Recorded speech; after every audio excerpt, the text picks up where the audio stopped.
Oh dear. Well, good morning, everyone. I hope you can see me. I'll just bring that. Oh, thank you very much.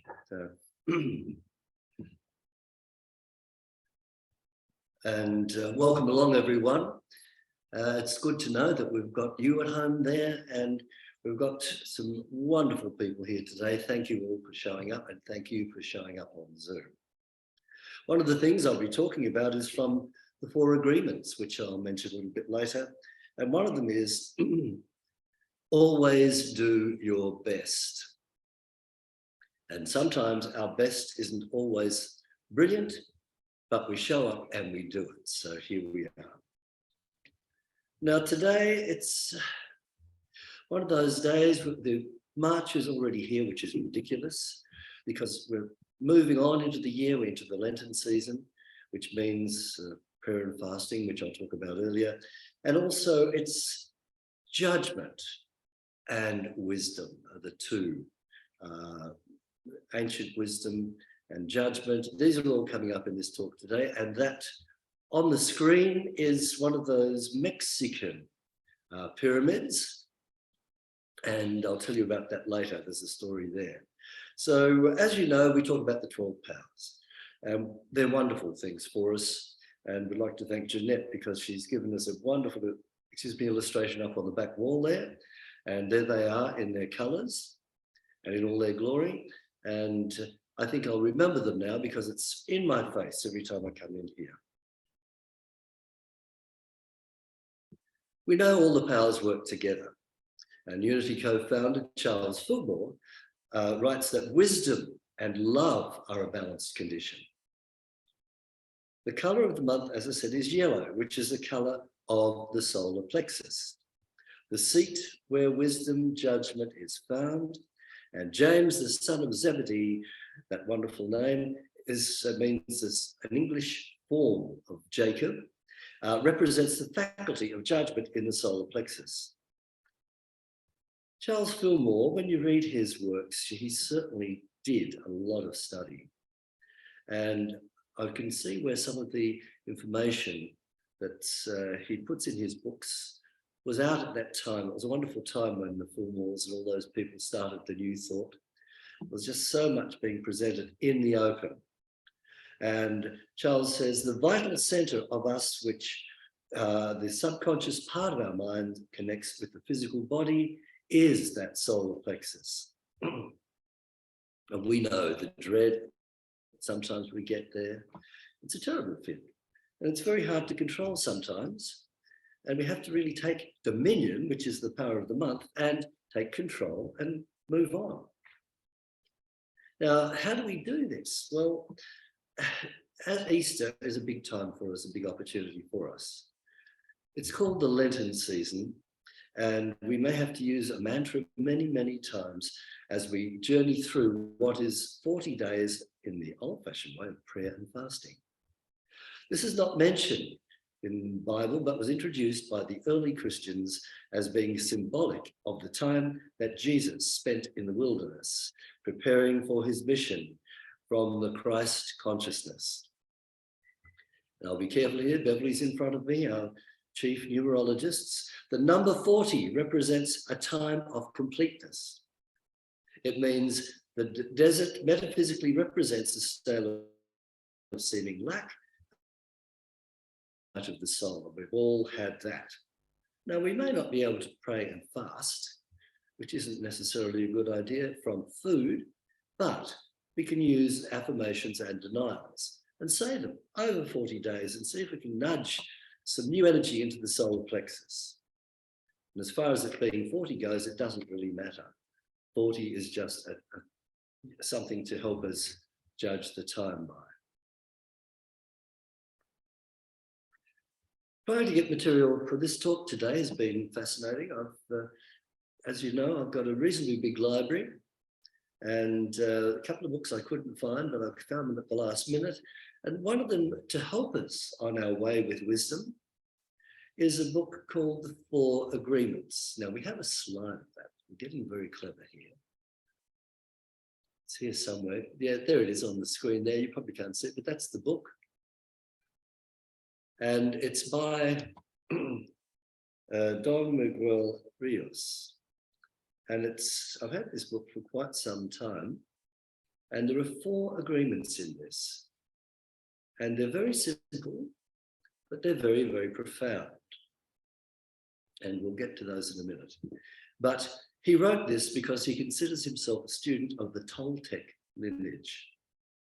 And he has dedicated, and so his son, has dedicated his life to sharing the wisdom of the ancient Toltecs. And that pyramid you saw at the beginning of the talk is one of those wonderful pyramids that they're not only in Egypt. It's funny when you realize later they're all over the world, these pyramids. I believe there's even one in Queensland. Now, the Toltec knowledge arises from the same essential spiritual traditions found all over the planet. There is nothing new under the sun, nothing new. It's just when we're ready, we see it in front of our face, which has been there all the time. And the path of practical spirituality and wisdom helps us keep us balanced on this journey here in the schoolroom. Now, the Temple of the Sun, which was that pyramid, thousands of years ago, was a place where the Toltecs were known to meet in southern Mexico, and they were called women and men of knowledge. Anthropologists have spoken, if the Toltec as a nation or a race, but in fact they formed a society within a society, a secret society really. Shamans, mystics, ones who explored and conserved the spiritual practices of the ancient ones. They came together as masters and students at Teotihuacan. I've done that as best as I can phonetically. The ancient city of the pyramids outside Mexico, known as the place where mankind becomes God. Eventually, European conquest, coupled with the misuse of personal power by some of the unenlightened apprentices, made it necessary to shield the knowledge from those who might intentionally or unintentionally misuse it for their own private good. Now, the 4 agreements are a brief summary. We've got the 5 principles, and others have got this. We've got the 10 commandments and the Beatitudes. There's a basic thread between all of them. It's there when we're ready to see it. Now, the first one is, be impeccable with our word. How simple is that? How simple, if only.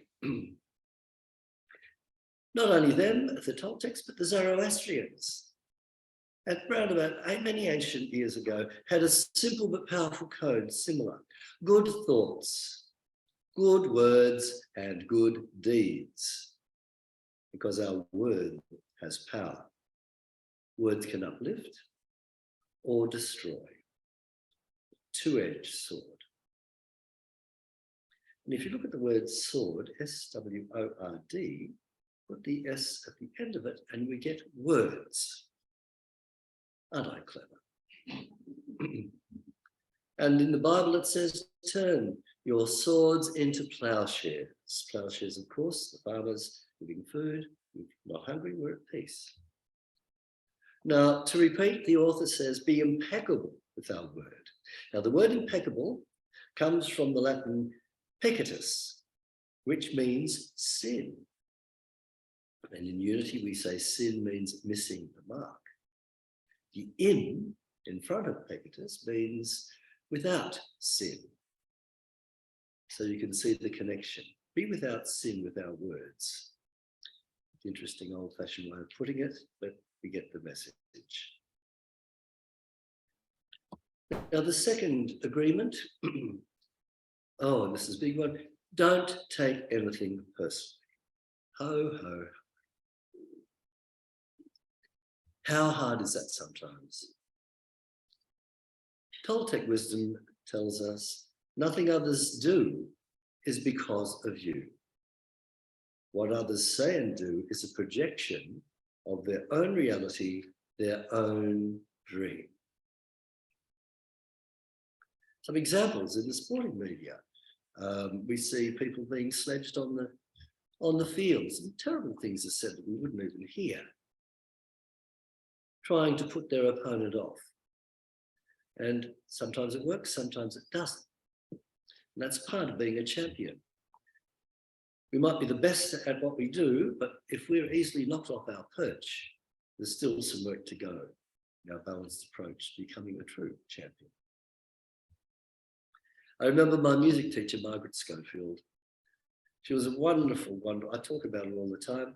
She was an accompanist with the BBC for many years, and she taught me through my music diploma. And sometimes you have to go and turn the pages for people who were singing, and she was playing, and I had to page turn. And I page turn, and all of a sudden, she played a couple of wrong notes. I was horrified. I'd never heard Miss Schofield play a wrong note. And I mentioned it to her casually, and she said, "Oh, you haven't obviously been listening." And she says, quite often, you know, when I was with the BBC, when we were recording a singer and the piano, we had to many times take a break and redo the tune again, that section again, because you can do it in sections, which sounds a bit clinical, but sometimes it's probably the only way to get things done. So know the truth, and the truth will set us free. When we're immune to the opinion of others, we cease to be victims of mindless suffering. The Archbishop of Canterbury, before this one, when he left office, he was asked by an interviewer, what are some of the things needed, the qualities needed for your newcomer that's coming in to take over as Archbishop? And he said, the patience of a saint and the hide of an elephant.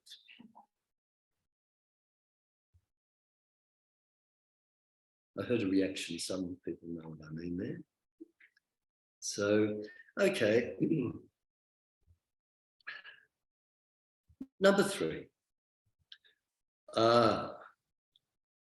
Don't make assumptions. It's important to ask questions and to express what we want as clearly as we can. Communication with others as clearly as you can avoid misunderstandings. And we don't assume that others know what we want. I remember 2 neighbours having a dispute when I first went to my place in Linton, a couple of houses up the road. And this neighbour says, I know what you're thinking. I know what you're thinking. And then I said, what am I thinking? He says, you know I know what you're thinking. And this went on for a minute, and it was an actual lesson, actually. So we don't assume that others know what we're thinking. Not easy when we're trying to sort of do things as a group. So clarity, and this is where our committee are good. We're really a good group here, and we keep things as clear as possible. And being on the committee is also a big step in our spiritual growth, because we're looking after this wonderful building, which is here in the Southern Hemisphere, promoting these teachings. Now, the 4th agreement. Always do your best. Now, our best is going to change from moment to moment. It will be difficult, when we're not too well. And it's much better when we're in a good frame of mind and we've got good energy going through our body, mentally, physically, and spiritually. And I've seen people just come up with the goods in some of the most trying circumstances and manage to get through from that power within them. But when we want to do our best, we don't sort of say, look, I'm going to do this at all costs, and we put ourselves, into such terrible states. It's going to change. And we have that power of zeal, which is another one of those powers we're studying here. That power of zeal can be the undoing of us, because we feel we have to keep going at all costs, but not at the cost of ourselves. The Lord is my shepherd, I shall not want.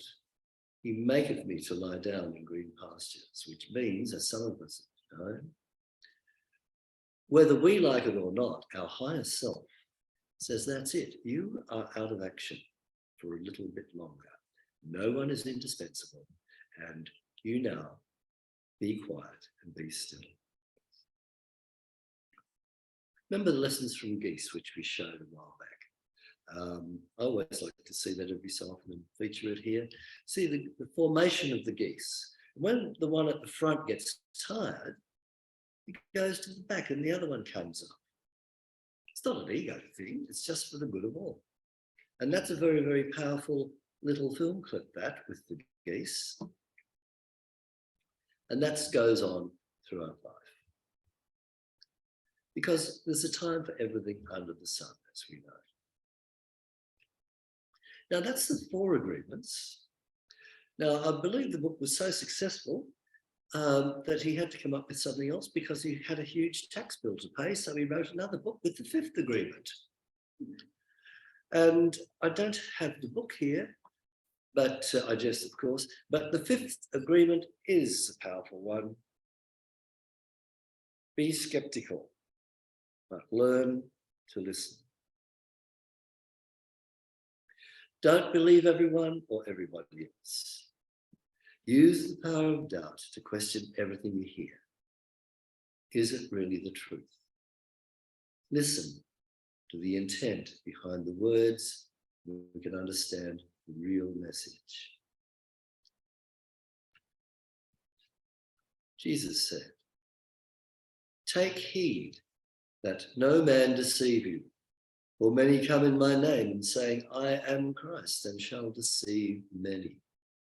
And haven't we seen that around and around and around in our spiritual growth, in any part of our growth? We have the power of wisdom to not necessarily doubt everything we hear, but is it really the truth?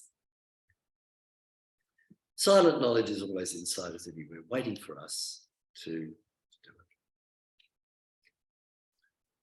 Now, I've got a book here called The Secret of the Andes.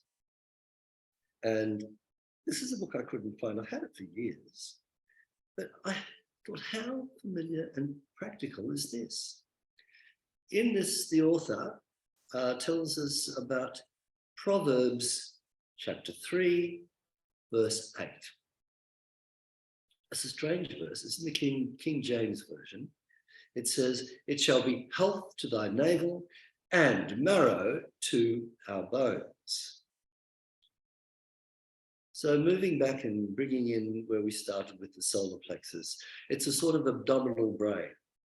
It's keeping the body going while we're not even thinking of it. It's amazing. And above all, it's influenced by outer conditions. And look at the conditions we've been through in our life and the junk that is actually in there. Some of the prejudices we're not even aware of, but we know that they're coming up and getting a chance to present themselves for us to change them. Navel or medicine to your navel could be translated as medicine. So I found that was amazing. Charles Fillmore talks about this too in Lessons of Truth. He talks about the solar plexus being that abdominal brain, that link from the subconscious to the conscious. And the kahunas, which I've mentioned before, because I love studying all these, there's the upper, middle, and lower self.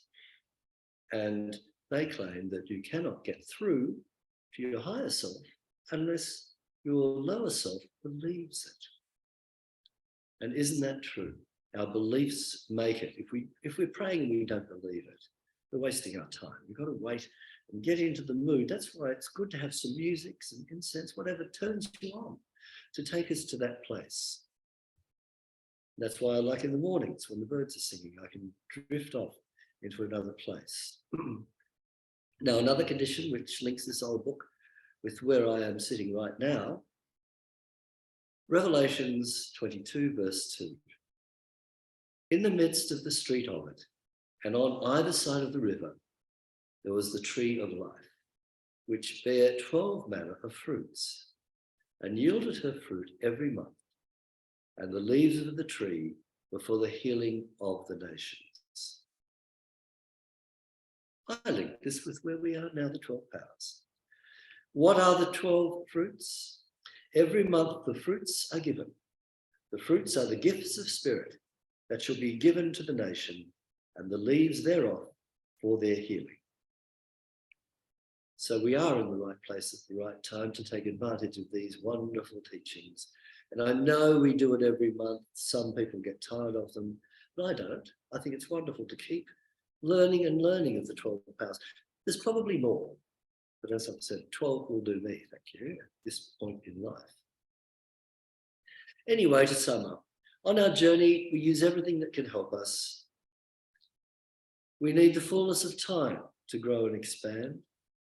And I give thanks that I came across that book, The Toltec Wisdom. It was at an airport, I think it was Tullamarine Airport, 2012, on my way to an AULM conference in Tweeds Heads. Seems like ages ago. The 4 to 5 agreements are nothing we didn't already know, but to me it confirms the truth that the teachings are the same yesterday, today, and tomorrow. The truth is the same, often hidden up in different cultures, creeds, and different ways people go about their life and different stories. But anyway, Jesus taught the kingdom of heaven. Moses called it the promised land. Buddha called it nirvana. And the Toltecs called it the new dream. And the Beatles sang about it and called it the long and winding road that leads to your heart. How practical is that? The Beatles, prophets in our own time. All right, well, may the Toltec wisdom inspire us on our journey and the ups and downs as we journey together. Thank you very much for your attention. Thank you.